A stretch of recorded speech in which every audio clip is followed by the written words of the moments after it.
Hey, Warners, this is your warning that the following episode of Women Your Mother Warned You About went a bit rogue from the beginning. You know, one of those episodes where we started the show before we started the show. You know, we were recording and then things happened. So put on your big girl panties and buckle up for the ride with Rachel Pitts, Keith Walters, and yours truly, Gina Trimarco.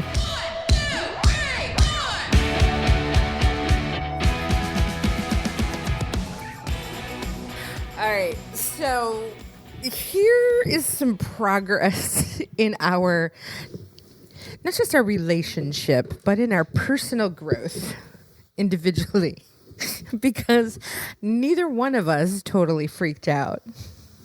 That's true.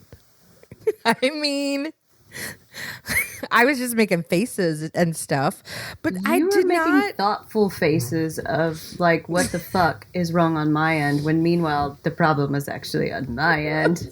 I didn't stick the thingy in all the way, which is never normally a problem of mine. It's important to stick the thingy all the way in if you want it to work. Yeah. So, hello, Warners. Welcome to this episode, this rogue episode of Women Your Mother Warned You About. Oh, the podcast that makes business and everything sexy again. I'm Gina Trimarco, now with Sales Gravy and whoop. And you are? I'm Rachel Pitts. I am a loan officer with U.S. Mortgage and founder of the Ultra Fit Lifestyle. Okay, so what they did not hear in this rogue opening was that we have had technical difficulties for a full half an hour into trying to record this show. And, wait, and to add to all of this, I sent the link to someone else accidentally to the show. So now she's trying to get into it. Maybe we should let her in. I mean, who cares? Like, is she interesting? Because I don't know if we will be. We'll see. We'll see how we're doing. Actually, Gina's life is very interesting. Actually, both our lives are very interesting right now. So before we go on into our interesting lives, what had happened was for half an hour, Rachel says she can't hear me, like on Zoom, and I am unplugging, replugging, rebooting, and staying as calm as possible, and Rachel's staying as calm as possible, and we're both typically very busy, scheduled to the minute women, and at some point I go, is your audio on? Could you? I mean, I even called in on my phone. I was like, all right, this is not on my end, because I was able to get into the meeting and my phone should be working, because computers we know can have problems. And I've been playing in my studio for the past 2 hours. So there was a chance that, you know, the switching back and forth in different systems, but I thought I checked everything. And then Rachel, how did we discover? I just stuck the thing in for all the way that wasn't all the way stuck in, pretty much. My earphones. So my earphones in order to hear. Your earphones. Mm-hmm. Yeah. Well, you know. Yeah. I actually feel like... So I think it's amazing progress that we were both just like, okay, we got this at the end of the road. Well, in almost every situation like this, I assume that it's my fault, and I start to panic, and I was like, well, I don't know, my shit's together over here, but apparently not. And both of it, like the old me would have been like, what do you mean it's your end is fine? What? Come on. But 2020 here we are. Is creating whatever it's creating out of us. Interesting 2020 things. is so interesting. I'm just going to let my hair down a little bit. I'm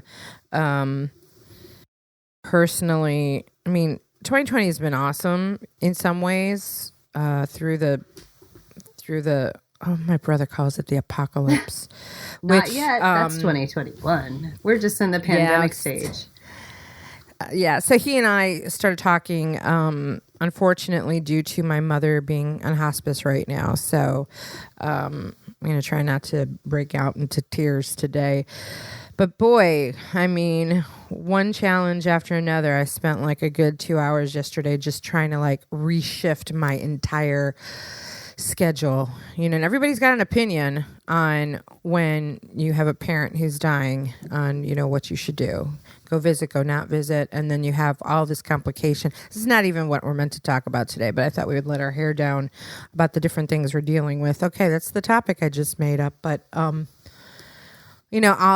all the things like, can I fly into Chicago? What are the rules? Do I have to quarantine? I have to get on a plane. Do I really want to do that? What do I do with my 2 dogs? One being a rescue dog I call Cujo. Nobody wants to watch her. What do I do at the theater? How do I shift that? Oh, I have classes this week. I'm not a mom, but I'm a single dog mom, and it's hard. Just saying. But I haven't lost my shit. Except for the other night where I smoked cigarettes and thought about you. The day is still young. There's time to freak out. There's still time to cry on the bathroom floor. Yeah. So you and I have all kinds of new things going on. I'm curious as we dive into yours. Mine is, for those who don't know, I've joined Sales Gravy and Jeb Blunt, who's been a guest on this podcast 3 times, and he'll be more involved as we go forward. And that's pretty exciting. Super exciting. Super exciting. I'm so stoked. I mean, he is so fast moving and smart, and I'm just so stoked about it. I'm having a ball. Stay tuned. So that's on cool. all that. Stay tuned on all that, which, by the way, as a matter of fact, I'm going to plug because I have several courses coming up on Sales Gravy University. So this will air before then. So October 29th, I've got a workshop on prospecting objections. That's coming up. And then I have 2 boot camps coming up in November. One on fanatical prospecting and the other one on virtual selling. Whew, I'm busy. So that's going on. So that's pretty exciting. So go to salesgravy.university to check that out. And and a lot of that came through COVID, but also through building a relationship with Jeb. And then your newest endeavor that you have going on, which is really what we wanted to talk about, the meat of it. I'm curious. Was like this something that came up, not because of COVID, but I mean, it came up during COVID. So I'm just curious how it came up. So let's first talk about what it is. I am and have been training for a bikini fitness competition. It was supposed to be November 14th. As of the weekend, it got moved up to November 7th. I had a small little panic attack, and we're good now. I just had to change my hotel and change all my reservations, which includes tanning, hair, makeup, waxing, all the things. So once getting your pee cup ready, yeah, all that stuff. But once I wrapped my head around that, then I was okay. And yes, it's the thing about a bikini fitness competition. If you look it up, you'll see there's different divisions with the NPC, which is the National Physique Committee. There's the men's division. There's the women's figure, which is kind of the bodybuilding, real buff women's division. And then the bikini division is a separate division, whereas it's a little bit more of a softer feminine shape they're looking for. So there's a lot of emphasis on the shoulders, the deltoids, and the glutes, and just basically the musculature that enhances the female form is the way that they describe it. And it's an industry that it's really fascinating. I'll get into the business of the industry in a second, but I've always kind of wanted to do it and been curious about it because, you can be a little bit overweight and end up winning a marathon, frankly, but you cannot be out of shape in any shape or form if you want to win a fitness competition like this. It's all about the physique. And so when the pandemic started, my journey was I started out every single morning getting up, taking my dog for a walk, and then starting working out at home. And then I joined a 60-day fitness challenge that Shaun T was holding through Beachbody. So that was 60 days. And then into that, I became an ambassador for Rick Katouf's Katouf training supplements, which we have an episode with Dr. Katouf. Yep, he's been on our show, so check out that episode. Very interesting. So he got me, so I started with him June 25th, and he put me on a 6-day-a-week lifting program. I didn't do very much cardio. I literally did like a little bit of cardio, maybe 15 minutes a day. Of like casual bike riding at the end of the workout. And then he got me to begin tracking what I was eating. And his plan was really more about kind of a balance of like 50% carbs, 50% carbs, 25% fat, 25% protein on all my meals. And as we went along, then I started working with my posing coach to get these poses down, which is a lot more interesting. Who knew about posing coaches? And I had no idea these guys. So the posing it seems really simple, but good Lord, I practice every single day. And I mean every single day since like June. And I still don't feel like I have it quite right. Like it's just crazy. So I started working with Lauren with Bear Aesthetics, and her husband, they strictly train girls for bikini prep. And so as I kind of went along, I realized, you know what, I need a sports specific coach. So Rick and I had a discussion about it. And, you know, he agreed that if I felt like that was really what I needed, and then that's what I needed to do in order to get the full proper prep for this thing. And of course, you know, bikini's not his deal because he's a dude. However, Dylan, who is Lauren's husband, is all about that too. But he's been doing fitness competitions for a long time as well. So I got involved with them. They immediately started having me eat more. And then they shifted my training plan so that I was a lot more focused on what the bikini competition is looking for. So a lot of butt work, a lot of glute work, leg work, shoulders, arms, all of that. But my training is different. Now I work out at the gym 5 days a week. I have 2 days off rather than 1. But my off day, I still do cardio now that I'm getting closer. So off days of lifting.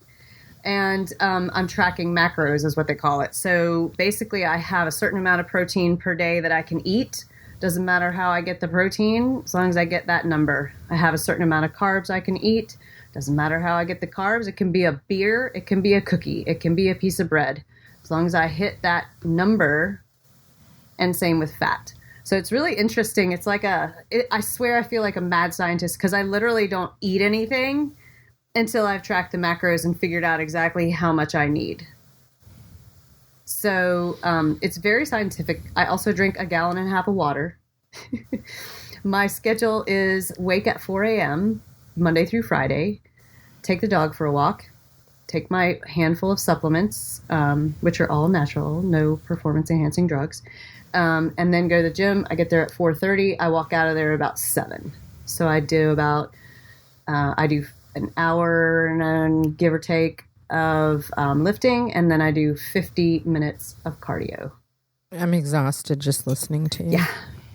It's so interesting, like all of the things involved and the businesses that are attached to this. I mean, this is what I'm really fascinated by. So first of all, I think what's been really cool for COVID, I mean, it's about perspective, and you and I are on the same page with that of like looking at the positive. Like when we were struggling with the little audio problem, you're like, well, at least we don't have a guest, right? Like that would have been embarrassing. It would really have been embarrassing to find out all I need to do is plug the fucking thing in, but you know. But you know that these things have come out of being, you and I are pretty good about being open to, okay, I'm just going to surrender, or I'm going to just lean into this thing, whatever this thing is, and see what happens. So that I think is pretty cool, that in general you have to have that growth mindset in anything you do if you want to be successful. And then there's this, I want to know about this business side of this, the business side of bikini contests. Oh, well, let me just tell you, my coaches have a great business model to start with. They, Dylan is kind of the mastermind, I'm pretty sure. And Dylan and Lauren work together in everything they do. And they have other coaches. So it's a kind of, that tier system of you've got the person who created the original, and now he's hired other coaches to coach other girls. They do everything 100% virtually. Sometimes they'll, meet up if they're in the right city, but everything I do with them is virtual. They lay out my program. I do all my check-ins. But they've got probably, they had 40 some girls competing 2 weekends ago. And that was about half. 40 that were their clients? 40 that were their clients, and that was half the team. So let's say they have about 80 clients, and without disclosing fully all their things, I mean, it's not cheap for them to coach me. So I'm multiplying that number times 80 and going, oh yeah. But the other side to it is that they do a lot of affiliate programs too. They're connected with, since they have so many bikini clients, and they've had many, many before the ones right now. The bikini that you wear on stage, we're talking Toxic Angels bikinis, which is kind of like the it brand. They're $500 to $600. Shut up. So you've got that. You've got your shoes. I want to know what the margins are on that. The shoes are between $80 and $150. Now I bought 2 pairs because I like to have a backup. You need jewelry. Of course. And then the day of the show. Wait, is there special jewelry you have sparkly. to have? Like, are there just sparkly? Do they have? Are there jewelry companies? Well, the shoe company. I ordered mine from the shoe company because they have nice stuff, and so I just figured let's do it from there. And all of these companies, my coaches have an affiliate program with, so they're every time I order, I get a discount, but they're also getting paid at whatever they're getting. So there's shoes, there's bikini, I've gotten all the things. Like I have my little silk robe that has my team name on it, and my little special fluffy flip-flops. And so some of these things are important because then you've got tanning. Tanning is crucial. You have to get a spray tan, this is the protocol, is spray tan on Friday night, touch up on Saturday. You got to sleep like in certain loose-fitting clothing so that you don't rub it off, because you just paid a shit ton for this tanning, like $150 a pop basically is what they charge. Another $100 for makeup, another $50-$75 for hair, so you look like $1 million, which I could probably do myself, but I'd rather just have them do it. So, you're adding all this up. Oh, and competition fees. So this sounds like those like competitions where those little girls get all dressed up. That's a racket. Totally. There's so much money being made. That's why I said this industry is amazing. It's like lifting up a rock, and you're like, oh, there's a whole little world under there. So competition is $100, maybe like $125 to enter, and I'm entering 4 divisions because it's my first competition. My class, which is my height class. So for bikini, it's by height. There's a master's over 40, which I'm entering. Then there's novice, which is someone who has not won a top 5. And then there's true novice that you can enter for somebody that it's very first competition. So I get to hit the stage 4 times rather than just once. And that, my friend, cost me as well. So between the man hours involved and the money involved, that's why when I went to Savannah this weekend with my husband, we're sitting at a fancy restaurant and I bust out my food scale and weighed my fish because I'm not fucking this up. Hey, Warners, thanks so much for listening to this episode. If you haven't already hopped over to iTunes to give us a review, please do so. Yes, I'm actually begging, because you know what? If you give us a review, it takes like 30 seconds. It really helps more people find what we have to say. And if you're listening to this right now, you think what we have to say is valuable. So let's spread the love. Give us a review. Please, pretty please. Now back to the show. I'm trying to Google, I want to know how much this industry makes. Well, the last competition that I watched, I think they had a lot of times the divisions is A, B, C, D, E, F, G. maybe H. So let's call 8 categories, 8 height classes. There's usually 5 or 10 girls per class. And some of these bigger ones, like this one I'm going to, there's the men's class. There's the figure class. There's another one called wellness, which I believe is maybe a little bit softer than bikini.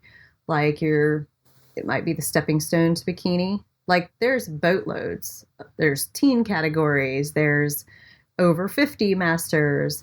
Like they're doing it to it. And you know, what's very interesting is I just started over my personal training certification, which I've had for about 20 years. I let it lapse a few years ago. So I restarted the training just to get it back active again, because of course, posting pictures of myself, everyone's asking me, what are you doing? And so we'll see what this leads to, because as you know, I love fitness, but, what is interesting is, you know, back in the 70s, 60s, 70s, when fitness first became a thing and the gym came into existence, like there wasn't really anybody that knowledgeable about what to do. It was just like people who were fit. And then you'd sometimes ask them like, hey, what are you doing? And then it wasn't till really the 80s that personal trainers and coaches started kind of figuring out they could bank on this. And people in general started wanting to be more healthy. And then I guess in the 2000s, and it was the day of Flashdance. Yeah. Oh yeah, and Jane Fonda. I mean, you wanted to look cool. I mean, I had the leg warmers and the headband. Yeah, so it's really interesting how it's evolved now, and especially during COVID. That was one thing I noticed is a lot of fitness professionals really successfully shifted to an online presence, because a lot of them had begun offering virtual training programs anyways, but the ones who really had that dialed in are killing it. Well, you know, that's exactly how Sales Gravy and Jeb Blunt worked, right? Because they were already doing it well, and they could shift, they could pivot, and they pivoted big because, of course, I'm biased, but they're the best company with the best equipment and the best everything to do that. So I think, to your point, those who were already receptive to doing things online and virtually, they got to be banking. Yep, it's going very well. I know I've been affiliated with Beachbody since 2010 or 12, and they've had an online. They actually shifted from the DVD format to the on-demand format, and that would have been at least 5 years ago, if not more. Probably 5 or so. And they've got this little thing called Beachbody on Demand, which you can get every program for a certain amount. And I mean, they are killing it right now just because of that home exercise deal. And some locations in our country, gyms aren't open yet, I don't think. Yeah, that's still going on.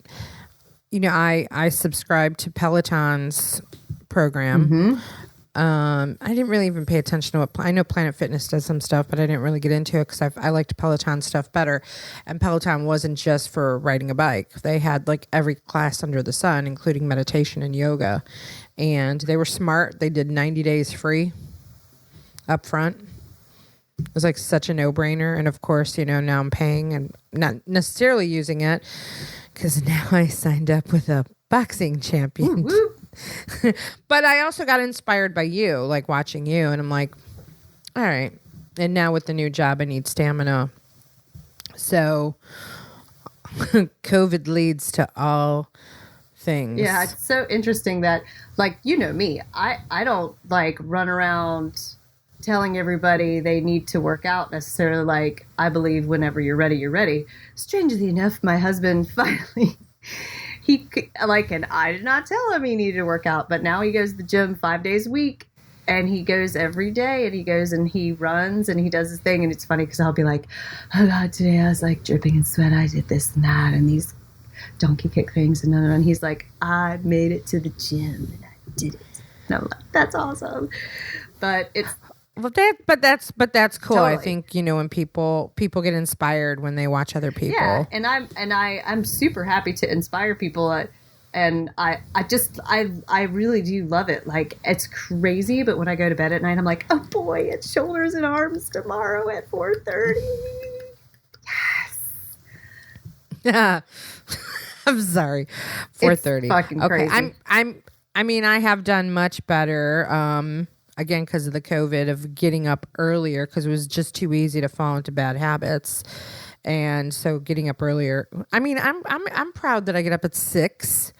It's not 5, but it's 6. Well, and what matters is what works for you and what works for your lifestyle. Like, for me, true. I like to be done with all that by 7, because by 7:30, sometimes I'm getting hit up by clients.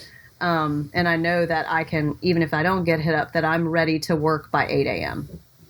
And that's I don't want this, even though it's a really great passion of mine, I don't want it to really interfere with my work day. And at those hours, it doesn't. Yeah. Plus, there's really not a lot of people around.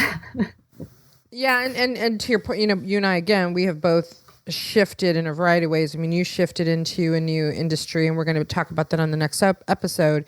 We both have made these career shifts, sort of, to similar industries, and I don't know, the mindset has had to change for the amount of work that you do during the day and the work that you're doing during the day, right? Call it the golden hours of, like, those hours during the day have to really be used to be hunting. And like, now I'm shifting my entire calendar on, I don't even want to do networking calls that don't make sense to me unless it's after hours, after the typical 9 to 5 hours when I can get a hold of people. So we'll be talking about that on the next episode, about how we've been prospecting in new industries. Yeah, and mindset shift is really crucial. And there's one more, that's another coach that I have, is I've got a mindset coach that I hired through. Oh my God. Yeah. So I was reading this really great book, and if you don't have it, then you should go to, go get another it. Rachel book. But this one is literally, you can read it like in an afternoon. It's a very short book. It's called With Winning in Mind. It's by Lanny Basham, and he was an Olympic sharpshooter. And this book is really a mindset book, although it's really connected with sports, because that mindset is so crucial. I mean, if you think about somebody like Michael Phelps, he had this mental program that he would run every single time before a race. And that's what the mental management program is that I'm following. I'm working with Lanny's daughter, Heather, and she's fantastic. And it's really more of like figuring out what is my mindset before I go on stage, because it's different than a performance. It's a routine that I have to get right. I also am working on, not comparing myself to others, which I would get a little bit guilty of, and imposter syndrome. How to not become distracted. And, what is my mental programming as I move through the poses? What is my mental programming in each section of the competition? Because there's several sections. Like, how will I handle it if I don't get moved to the middle in call-outs? Because when you get moved to the middle, that means you're probably going to place top 5. And how am I going to handle the mental part of it if I don't?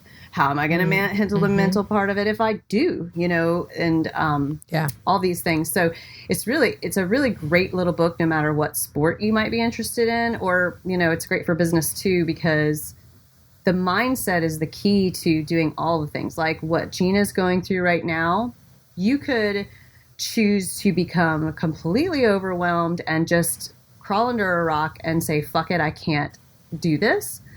Or you can choose the mindset of like, okay, how can I best accomplish this? What do I need to do? What needs to go from my schedule, like you just mentioned? And the same for what I'm doing, that, if you told me a year ago that I'd be getting up at 4 o'clock in the morning to go work out for 2.5 hours, I'd be like, yeah, right.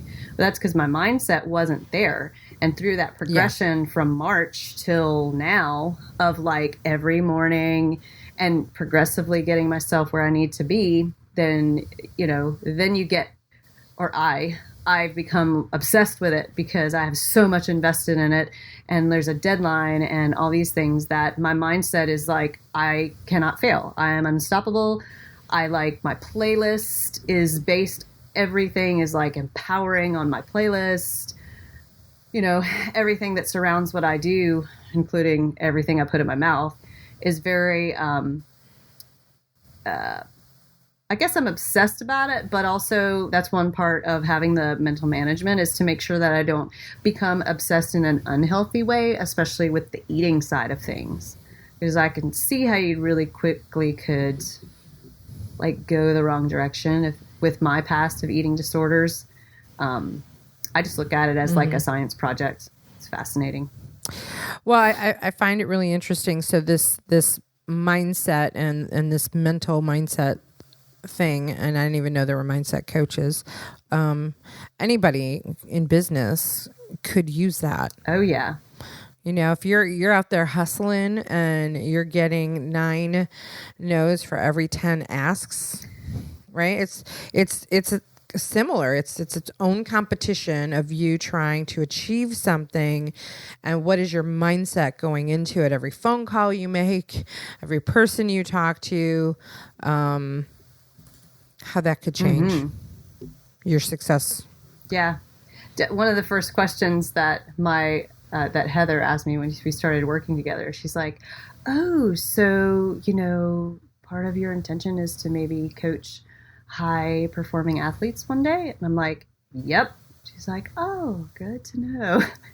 I would love to learn and teach their system in the way that you're learning and teaching Jeb's system. So I just put that out there in the universe. Yeah. Yeah. It's yeah. crucial. I mean, you know, making the transition, you know, some people said to me, you're going to leave your own company. I could never do that. Like actually Donnie said that to me. Donnie, I always screw up his name. Bovine, you know, our friend Donnie in Dallas. He's like, I could never work for someone. And I'm like, it's again, mindset, number one. And it's choosing the right person to work for. And my business coach, you can see that Rachel and I are very coached up. I definitely have more coaches right now than I've ever had at one time. Definitely. Yeah. You have way more coaches than I do, but we believe in them. And when I was, you know, thinking about, I mean, I pitched the idea to Jeb to hire me. And of course you just go through all the things in your head of like, should I be doing this? And my business coach said, you've spent like your whole career working towards this. This is what you have worked towards. Just because you're leaving your own business it just means this is what you were supposed to be doing. Everything you did in your business got you to this point to elevate, right? Joining Jeb takes me to the next level.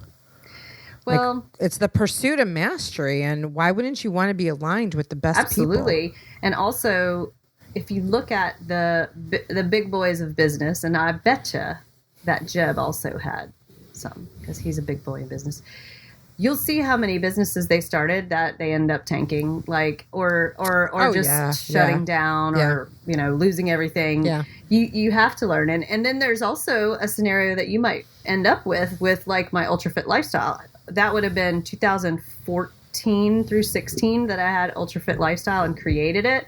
And then it was dormant for a while because I was like, I'm not doing that anymore. And now I'm like, oh, this needs resurrected, but as something different. And then over the last few months, I'm like, oh, it's actually something different than I thought it was.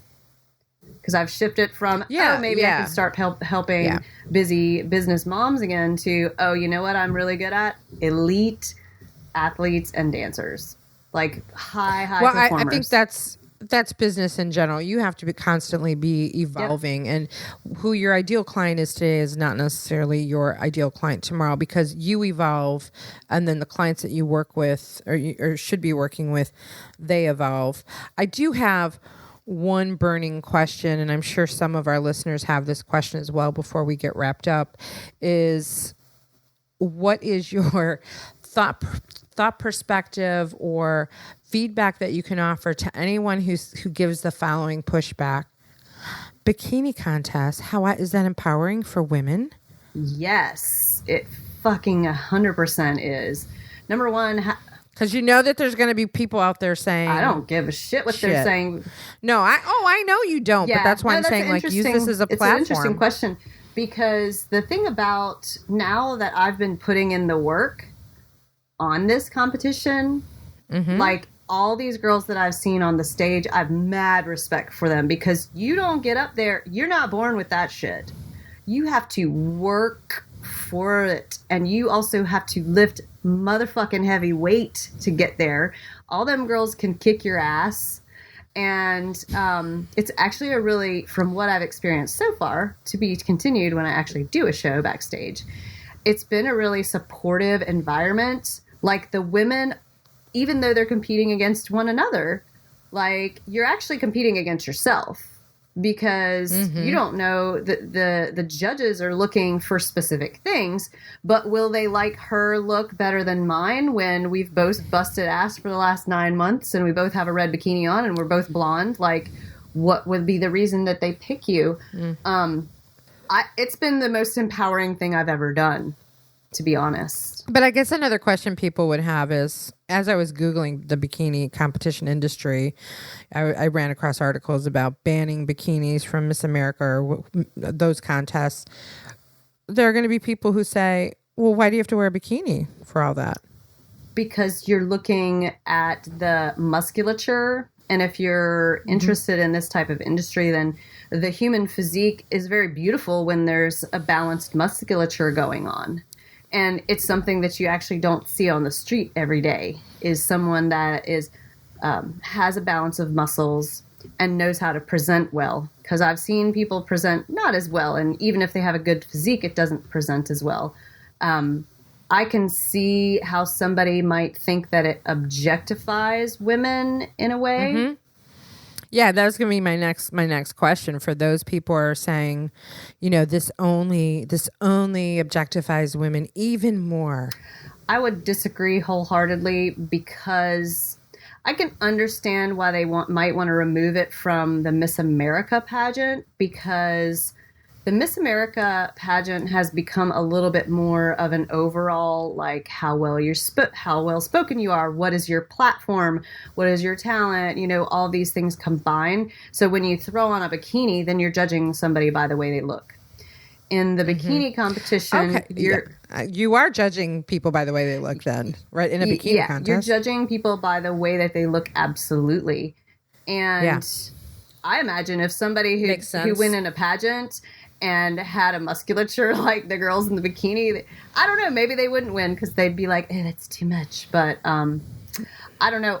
My only answer would be like, I don't understand, because it's the most empowering thing I've ever done, because every single day I see positive change in myself and it's amazing. And the men don't really come up and talk to me because I don't put off that vibe at the gym, but a lot of the women come and talk to me and they want to know what's going on. They want to know, you know, what is it like to get there? And then they all go, oh God, no way. Couldn't do it.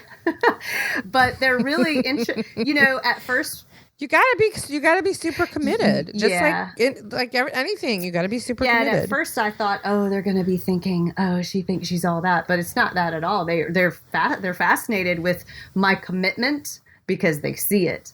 I'm there before they get there, and I'm there when they leave, and I'm still fucking going hard, and I'm super concentrated. So, you know.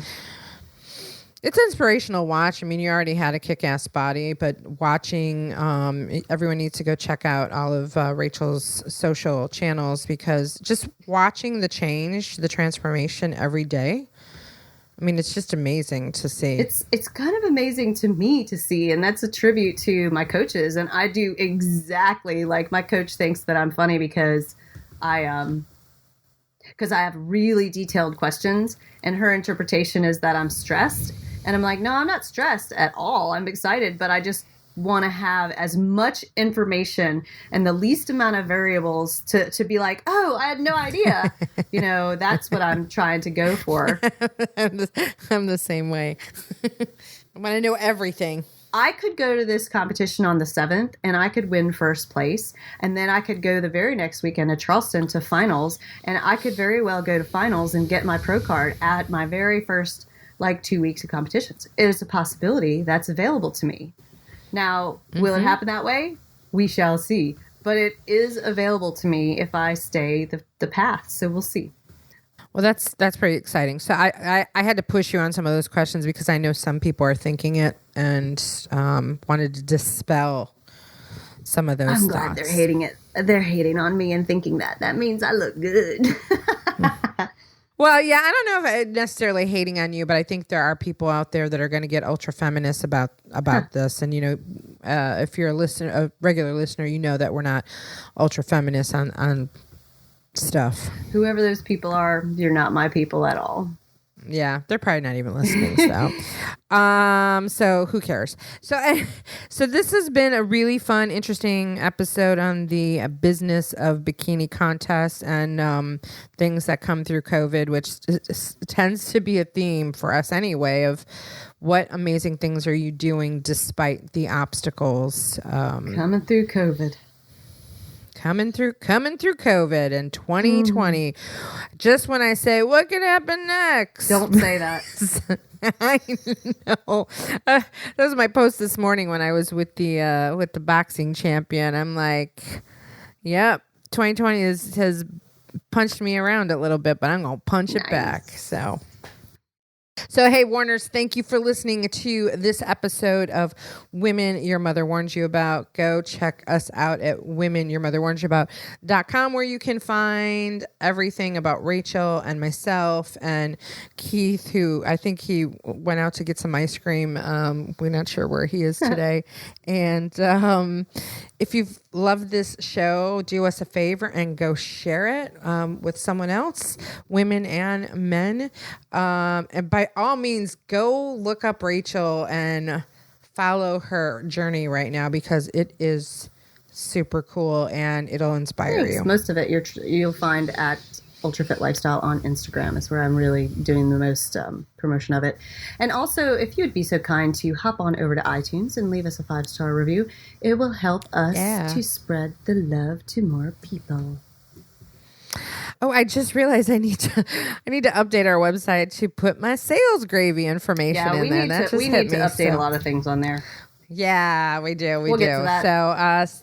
So you can find all things GinaTrimarco.com too. Except I need to update that too. Lots of updating to do. We got lots going on. So hey, get out there and go do something. Don't let anything hold you back. Be a woman or a man your mother warned you about, and you will hear from us soon. We're out. Bye, Warners. This really will get serious soon. Yeah, it doesn't have to. I don't think anybody wants it to be serious. Women Your Mother Warned You About is a Pod About It production. You've got a great idea. Let's pod about it. Visit podaboutit.com for more information. Woof, woof. Monkey, monkey.